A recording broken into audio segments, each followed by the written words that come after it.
Assalamualaikum warahmatullahi wabarakatuh. Kami dari kelompok G akan mempresentasikan sebuah studi kasus biokimia dengan tema antioksidan dan radikal bebas yang dikenal sebagai kasus G.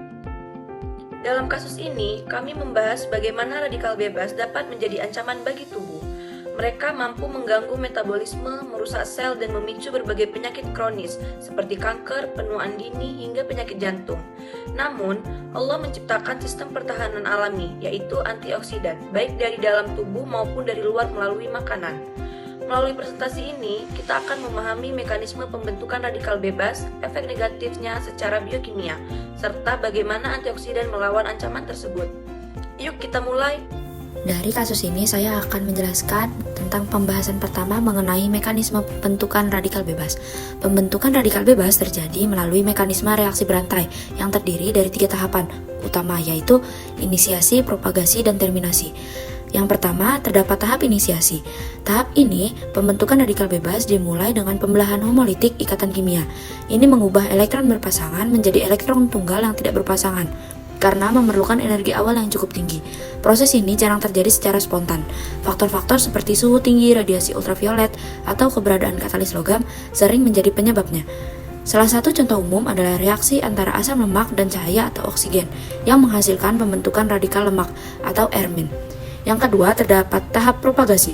Tahap ini, radikal bebas yang terbentuk pada tahap pertama yaitu inisiasi sangat reaktif sehingga segera bereaksi dengan molekul stabil seperti oksigen untuk membentuk radikal baru, seperti radikal peroksi atau ROO-. Selanjutnya, radikal ini bereaksi dengan molekul lain, seperti lipid untuk membentuk hidroperoksida yang tidak stabil, serta membentuk radikal baru.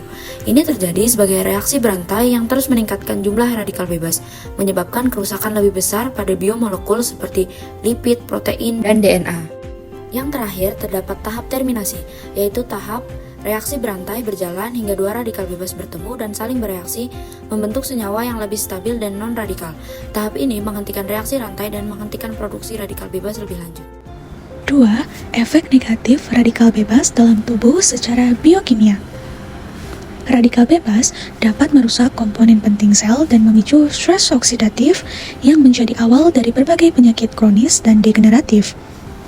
Nah, berikut ini adalah penjelasan mengenai efek negatif radikal bebas berdasarkan proses biokimia. Yang pertama, peroksidasi lipid. Radikal seperti OH dan ROO menyerang lemak tak jenuh di membran sel, membentuk MDA dan 4-HNE. Ini merusak struktur membran dan bisa menyebabkan kematian sel. Lipid peroxidation is a key sign of oxidative damage. Yang kedua, kerusakan protein. Radikal bebas menyerang protein, mengubah bentuk dan fungsinya. Akibatnya, enzim bisa tidak aktif, terjadi penggumpalan, dan memicu penyakit seperti Alzheimer. Protein oxidation causes enzyme dysfunction. Yang ketiga, kerusakan DNA. Radikal OH merusak DNA, memicu mutasi bahkan kanker jika tidak diperbaiki. Oxidative stress is crucial in mutagenesis and cancer. Yang keempat, disfungsi mitokondria.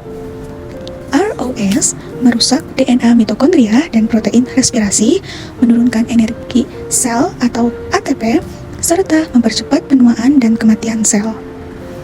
ROS induced mitochondrial dysfunction leads to aging. Yang kelima, inflamasi kronis. Radikal bebas mengaktifkan jalur inflamasi seperti NF-kappa B, memicu sitokin seperti IL-6 dan TNF-alpha yang berperan dalam penyakit seperti diabetes dan kanker. Oxidative stress trigger inflammatory responses. Kesimpulannya, radikal bebas berlebih merusak biomolekul, mempercepat penyakit, dan membuat sistem antioksidan sangat penting untuk menjaga keseimbangan sel. Peran antioksidan dan mekanisme dalam pembentukan radikal bebas. Radikal bebas adalah molekul atau atom yang memiliki elektron tidak berpasangan sehingga sangat reaktif dan dapat merusak lipid, protein, bahkan DNA. Radikal bebas berbentuk secara alami dalam tubuh, misalnya saat respirasi seluler, namun juga bisa berasal dari luar, seperti polusi udara, asap rokok, dan radiasi UV.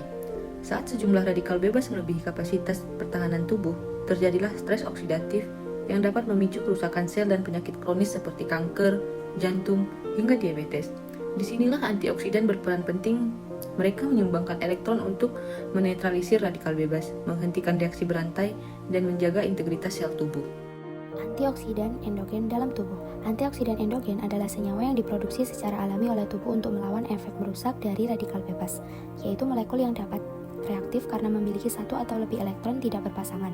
Senyawa antioksidan ini berfungsi untuk menetralkan radikal bebas dan menghentikan reaksi berantai oksidatif yang dapat merusak struktur penting dalam sel, seperti lipid, protein, dan DNA. Beberapa contoh utama antioksidan endogen meliputi superoksida dismutase atau SOD, katalase atau CAT, dan glutathione peroksidase atau GPX. SOD merubah radikal superoksida menjadi hidrogen peroksida yang kemudian dinetralisir oleh katalase menjadi air dan oksigen. GPX menggunakan glutathione atau GSH untuk mereduksi peroksida lipid dan H2O2 menjadi bentuk yang tidak berbahaya, serta melindungi membran sel dari kerusakan. Keberadaan sistem antioksidan endogen ini sangat penting dalam mempertahankan keseimbangan redoks tubuh, mencegah stres oksidatif, dan melindungi sel dari kerusakan yang dapat berujung pada berbagai penyakit degeneratif seperti kanker, diabetes mellitus, dan penyakit kardiovaskular.